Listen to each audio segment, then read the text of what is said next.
Ronald Reagan ni perezida wabaye umunyamakuru, umukinnyi wa filime, maze nyuma aza nyine kuba perezida 40 wa Leta Zunze Ubumwe za Amerika, agafatwa nk'umuntu wagize uruhare runini mu isenyuka rya Repubulika Zunze Ubumwe z'Abasoviyete ndetse no kurangiza intambara y'ubutita mu mahoro. Reagan wavutse ku itariki ya 6 Gashyantare mu 1911 akavukira i Tampico muri leta ya Illinois. Yabanje gukora mu itangazamakuru mbere yo kuba umukinnyi wa filime, maze yimukira i Hollywood mu 1937 ndetse akina muri filime zigera kuri 50. Uyu mugabo wabaye perezida nyuma yo kuba umunyamakuru n'umukinnyi wa filime ukomeye muri Leta Zunze Ubumwe za Amerika, niyo tugiye kurebera hamwe byinshi byaranze ubuzima bwe mu kiganiro cyacu cy'uyu munsi. Njye nitwa Yangiwe, nkwaye ikaze kuri Story House. Nk'uko urubuga REAGEN rubivuga, John Edward Jack Reagan ndetse na Nero Slade Wilson nibo babyeyi ba Ronald Reagan. Jack wavukiye i Fulton muri Illinois ku itariki ya 13 Nyakanga mu 1943, akora muri Kiliziya Gatolika. Ni mu gihe mama wa Ronald Reagan witwaga Nell we yavukiye i Fulton muri leta ya Illinois n'ubundi nawe ku itariki 24 Nyakanga mu 1943. Bombi bashakanye mu Gushyingo mu 1904. Jack icyo gihe yakoraga akazi ko kugurisha mu buzima bwe bwose kandi yari yarabaswe n'ubusinzi. Mama wa Ronald Reagan we yari umunyedini cyane kandi yakoraga mu bigishwa b'itorero rya Kristo. Ronald Reagan wavutse mu muryango w'abana babiri. Umuryango we wari ukenye cyane, ariko Ronald amaze kwigaragaza nk'umukinnyi wa filime yashoboye kwimura uyu muryango muri California no kubakira inzu. Papa we ariwe Jack yaje gupfa ku itariki 18 Gicurasi mu 1941 azize indwara y'umutima. Ni mu gihe mama we Nell yapfuye ku itariki 25 Nyakanga mu 1962 azize ibibazo by'indwara ya Alzheimer. Tugarutse ku bana Ronald Reagan yabyaye, uyu mugabo yabyaye abana barimo Maureen Elizabeth Reagan, uwo yabyaranye na Jane Wyman. Uyu mukobwa yavukiye Los Angeles tariki ya 4 Mutarama mu 1941. Undi mwana Ronald Reagan ni witwa Michael Edward Reagan, wavutse ku itariki ya 18 Werurwe mu 1945, abyaye na Irene. Uyu nguyu ariko nyuma yaje kugirwa umwana w'umuryango na Reagan ndetse n'undi mugore we witwaga Jane Wyman. Undi mwana wa Ronald Reagan yitwaga Christine Reagan, wavutse ukwezi kumwe mbere y'igihe cyari giteganyijwe, akavuka ku itariki 23 Kamena mu 1947, abyawe na Reagan ndetse na Jane Wyman. Uyu mwana ariko ntabwo yaje guhirwa kuko yaje kumara amasaha make ku isi maze yitaba Imana. Aba bana bose biyongeraho abandi bana yabyaranye n'abandi bagore batandukanye nk'uwitwa Patricia Ann Reagan cyangwa se Pat Davis, wavutse tariki 21 Ukwakira mu 1952, abyawe na Reagan ndetse n'umugore witwa Nancy Davis Reagan. Uyu mugore nawe yari umukinnyi wa filime. Suwo gusa kandi kuko yongeraho n'undi mwana witwa Ronald Prescott Reagan, wavutse tariki 20 Gicurasi mu 1958, abyawe na Reagan ndetse na Nancy Reagan. Ronald Reagan kandi yabaye mu gisirikare cya Leta Zunze Ubumwe za Amerika mu gihe cy'intambara ya kabiri y'isi kuva mu 1942 kugeza mu 1945, ariko kubera ko yari afite ikibazo cyo kutareba neza ntiyemererwa kujya ku rugamba. Nyuma yo guhabwa impamyabumenyi muri Eureka mu 1932, Reagan yabanje kuba umunyamakuru muri Iowa ku maradiyo atandukanye. Yimukiye kandi kuri radiyo yitwa WHO muri Des Moines nk'umunyamakuru w'imikino ya baseball ya Chicago Cubs. Igihe Reagan yagendanaga na Cubs muri California mu 1937, nibwo yakoze ikizamini cyo gukina filime, ahabwa amasezerano y'imyaka 7 yagiranye na studio ya Warner Bros. Nuko mu myaka mbere y'umwuga we muri Hollywood agakora mu gice cya B-film, ni filime ziba zifite ingingo y'imari yo hasi. Ronald Reagan nk'umukinnyi wa filime, umwuga we wo gukina filime yarawukomeje, maze nyuma y'intambara amenyekana cyane nk'umuntu urwanya komunisme ndetse akajya yibasira ku mugaragaro abakinnyi ba filime bagenzi be yashinjaga kugira n'isano n'abakomuniste cyangwa se agakeka yuko ngo baba bashyigikira.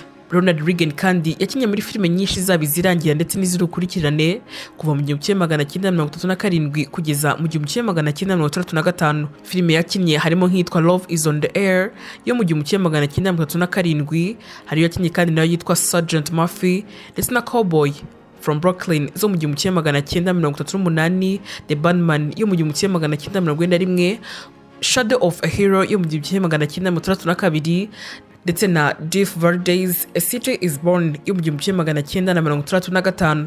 Mu ntangiriro z'imyaka za 60 Ronald Reagan yiyegereje ishyaka ry'abarepublikana maze mu 1966 atsinda amatora ya guverineri wa California yongera gutorwa mu 1970.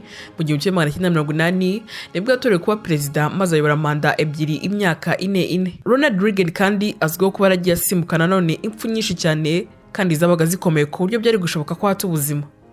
Ku itariki ya 30 Werurwe mu 1981 Ronald Reagan ari kumwe n'umunyamabanga we wari ushinzwe itangazamakuru James Brady, umuyobozi wa polisi muri Washington Thomas Delahanty ndetse n'uwari ushinzwe kumurinda witwaga Tim McCarthy barashwe urufaya rw'amasasu n'uwashakaga kumwica witwaga John Hinckley Jr. imbere ya hoteli ya Hilton iri Washington. Nubwo yari hafi y'urupfu muri icyo gihe ariko agera mu bitaro bya kaminuza ya George Washington, Ronald Reagan yarazanzamuwe baramubaga arakira nuko aza gusezererwa mu bitaro tariki 11 Mata maze Perezida wa mbere wa Amerika wari mu kazi wabashije kurokoka isasu washaka kumwivugana. Kugerageza kwica Ronald Reagan ariko byakomeje kugira umugabo icyamamare ku isi hose, nuko nawe atangira kwizera Imana ko yari ku buzima bwe kugira ngo akomeze gusohoza umugambi wo hejuru.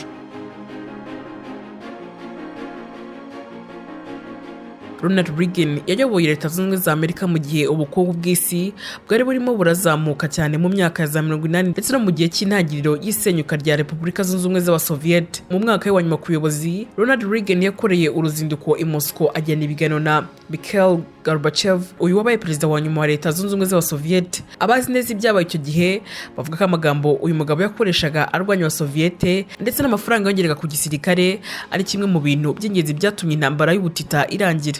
Ibi ngibi byatumye Leta Zunze Ubumwe z'Abasoviete zemera ko zidashobora guhangana n'abakapitaliste bari bayoboye na Amerika mu burengerazuba. Ku rundi ruhande ariko bivuga ko mu rugamba rwo kurwanya abakomuniste, Ronald Reagan yohereje ishami ryihariye rya CIA muri Afghanistan ndetse na Pakistan. Abangaba ngo bagize uruhare runini mu gutoza, guha ibikoresho no kuyobora abarwanyi mujahideen mu kurwanya ingabo z'Abasoviete. Gahunda ya Covert Action ya Perezida Reagan ivugaho kugira uruhare runini mu kurwanya Abasoviete muri Afghanistan, nubwo zimwe mu ntwaro zatanzwe na Leta Zunze Ubumwe za Amerika muri urwo rugamba zaje gukoreshwa nanone ku ngabo za Amerika mu ntambara yo muri Afghanistan muri 2001. Muri Werurwe mu 1983 Ronald Reagan yatangije Strategic Defense Initiative, ukaba ari umushinga w'ubwirinzi wakoreshaga system yo ku butaka ndetse no mu kirere kugira ngo urinde Amerika ibitero bya misiri za kirimbuzi. Nubwo Ronald Reagan yizeraga ko ubu bwirinzi bwari gutuma intambara ya kirimbuzi idashoboka, hariho n'abantu benshi batizeraga uyu mushinga mu buryo bwa siyansi, bituma abatavuga rumwe nawe bafata uyu mushinga nka Star Wars. Ku rundi ruhande ariko Abasoviete bo bari bahangayikishijwe n'izindi ngaruka uyu mushinga wari gushobora kugira. Ibi ngibi byatumye umuyobozi wawo witwa Yuri Andropov avuga ko izashyira isi yose mu kaga. David REAGEN yizera ko isubije amaso inyuma uyu mushinga nanone ngo waje kwihutisha iherezo ry'intambara y'ubutita. Nubwo Perezida Reagan yakomeje kuba perezida ukunzwe n'abaturage, ibi ni byatumye abasha kongera kwigarurira byimazeyo benshi mu bari bamushyigikiye nyuma y'amahano ya politiki yiswe Iran Contra yo mu 1946.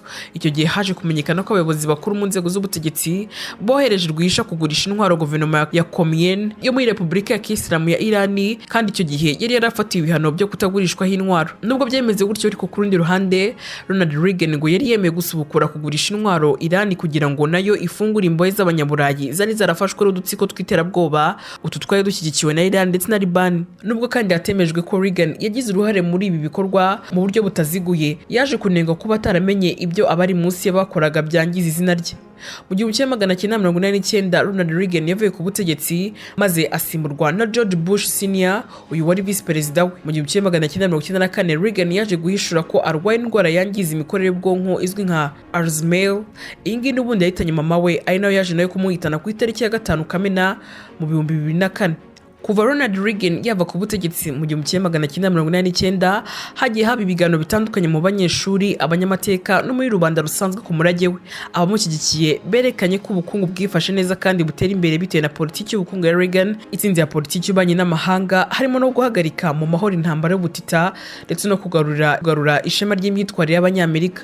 Abamushyigikiye kandi bavuga ko yakundaga Amerika bidasubirwaho kandi ashishikaye bikagira uruhare mu kugarura icyizere mu nzozi z'Abanyamerika cyari cyaragabanyutse bwashimitse ku buyobozi bwa Jimmy Carter bwagaragaraga nk'ubudakomeye. Ku rundi ruhande ariko abamunengaga bo berekanaga ko politiki y'ubukungu yiwe iteye igihombo mu ngingo z'imari, ituma kandi haba icyo kinini mu butunzi ndetse n'ubwiyongere bw'abatagiraga aho baba, hakiyongeraho kandi n'ikibazo cya Iran Contra cyagabanyije icyizere abanyamerika bari bamufitiye. Nyuma y'imyaka 2 avuye ku butegetsi mu 1991 nibwo Repubulika Zunze Ubumwe z'Abasoviyete zasenyutse burundu, maze ibihugu byari bizigize nka Ukraine, Georgia, Belarusia, Uzbekistan, Armenia, Azerbaijan, Kazakhstan, Kyrgyzstan, Moldova, Turkmenistan, Tajikistan ndetse na Latvia bitangira kuyobora ku giti cyabwo. Ndagushimiye cyane twabonye muri iki kiganiro aho twareberaga hamwe byinshi ku mateka y'uyu mugabo wabaye umunyamakuru, umukinnyi wa filime, maze nyuma akaza kwa perezida ukomeye wakunzwe n'abaturage, akaba yarabaye perezida 40 wa Leta Zunze Ubumwe za Amerika. Njye nitwa Yangiwe, kora subscribe mutarabikora no kuri Story House kugira ngo ujye ubasha kubona byinshi bitandukanye tukugezaho hafi ya buri munsi. Ibihe byiza.